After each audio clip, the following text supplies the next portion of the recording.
the parental coalition of a man and a woman. We have sons who, by not having a father in the home, they don't know how to respect women. They take on the black female emotionalism. They become bitchy. They're doubtful.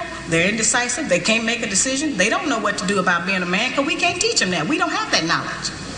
We have daughters who grow up in a home where they don't see any affection, where there's no man there. They go out into the world and try to mate. They don't have no idea how to be no woman to no man, how to function in a house with a man, because they haven't seen it. Most of our children, just like us, get all the information we have about how you be with a mate off television. It's the only medium that shows us anybody being together. Those rules have not worked for us. The white woman's liberation movement, we don't have anything to do with that. We have not been under the control of the black man for over 500 years, so what do we have to get liberated from them from? They haven't been our boss. That's the white woman and her man. They're going through that, and that's their business. We don't have any business being in that. They only introduced it to break down the civil rights movement. Civil rights movement started with the black man, the black woman, and the black child standing together, trying to plead for freedom, justice, and equality, and more benefits in the country that they had built. They threw the white woman in there with the women's liberation movement and made it a woman against man thing. That created a big separation between black men and black women, because then everybody started going for self. Then they bring the welfare system in and tell us in order to feed and clothe and house our children, we have to give up our man. You have to put the man out of the house. When the white farm wife goes to the government for subsidy for the farm, they don't tell her to get rid of the farmer. They keep that family together. But in the black community, they make it a requirement, because they want to keep endorsing into the black community that the black man is no good, and that he is not deserving of respect. He is not deserving of us letting him give us any protection or instruction, and that we are better than them. The major responsibility that the black woman has had on the earth for the trillions of years that we have been here has been one of nutrition and birthing children.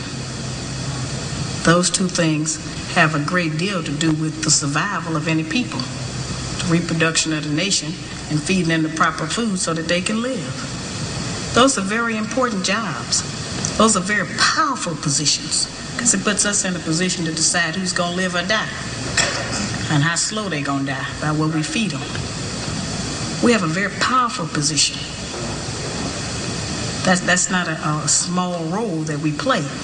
We have just been taught to misrepresent and misuse that power.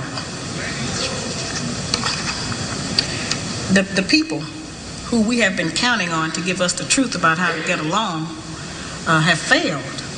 The white people don't know how to get along. They don't have that information themselves. They don't get along with nobody on earth. So they didn't have no information to impart to us about how we're supposed to get along. They change their relationship rules at will. We have, tons of black children around this country that I hear from who have grown up traumatized by the fact that they were referred to as the outside child. When we were having children like that, they called it illegitimate children, until the white woman started having them, and now it's single parenting. See, they changed the rules according to what they're doing.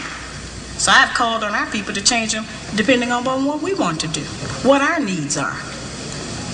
There's another need that has not been addressed in our community, because nobody will deal with it, and that's one that God did not create three sexes. We only have men and women. Now, I have not said that we should reject the sisters who try and act like men and the men who try and act like women. I'm not saying to reject them from among us, but they need to be taught. We don't have to accept that as some kind of normalcy, because that's not normal. But because now the white people are practicing that, when we were doing it, we were punks and faggots. Now that they're doing it, now it's an alternative lifestyle.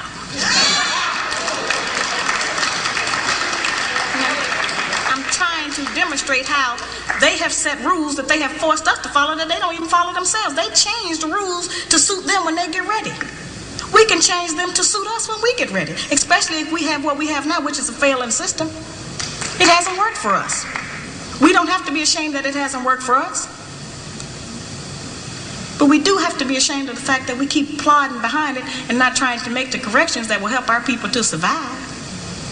So I had to start saying that he was over you in charge. He has just been ruling us with an idea. And that idea is that you ain't nothing, that everybody else is. So coming up out of that idea this year,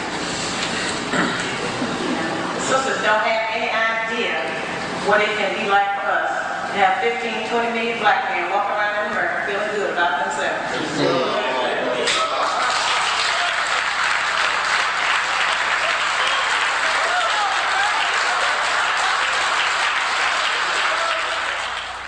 Because he wants to keep us in this condition. He wants to keep us separated from our man.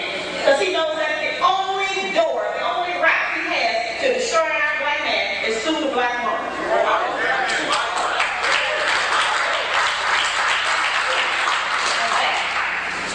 Doesn't matter what the woman's educational background is. In fact, we have proven that the more education we get, the more ignorant we get in front of our man.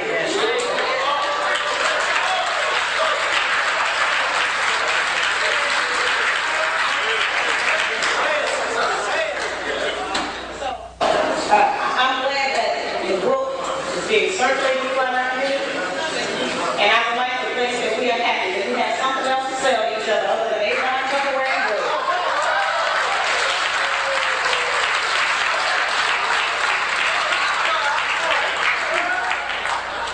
Sometimes these words sound like that I'm saying that now you ought to go home and bow down on your knees to your man or become subjugated or submit. You know, we have a real hard time with that word submit.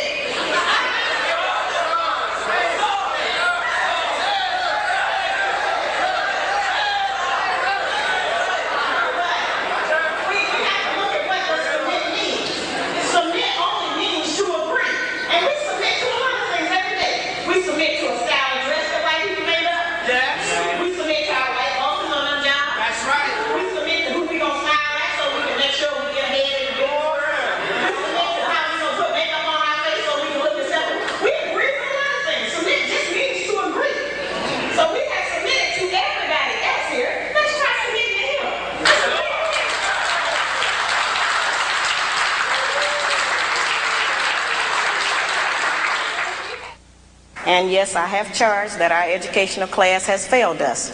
They have not represented our needs. All they got was a job. I gave them 30 years to present us with a program, a national project, an agenda that we could work on to improve our homes, and it never did arrive. The only thing they gave us was a welfare program, and we know that that failed. The reason that I wrote the book, certainly, which is a classic question that I'm asked all over the country, I wrote the book because we represent the missing link as black women. The black man has been dissected, examined, the white man, the white woman, and the black child. But it has been us as black women who have never been examined. We have been protected, we have been insulated, we have been kept from any kind of criticism about our personal behavior in the home and outside of the home. And we have been given the false compliment that we are the backbone of the black nation. There is no doubt in any community in this country that the men in those communities are the backbone of their nations. There is no doubt in the white community that the white man is the backbone of his nation. The European, the Buddhist, the Korean, the Japanese, the Hispanic, all of those men are the backbones of their community, and there's no doubt about it. It is only in the black community where those values have been transposed and where they put that burden on us and tell us that we are the backbone of the black community, which is a direct insult to the black man and implies that he don't have no backbone and that his women have to represent him.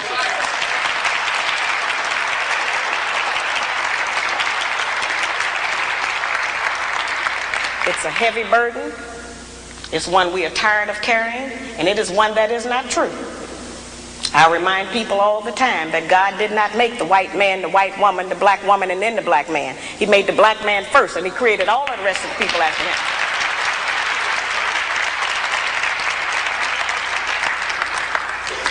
When I wrote my first book back in 1985, I was going about the country trying to still work to teach our people something, trying to get them to stop eating pork.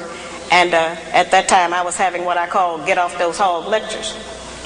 And I would take the microscope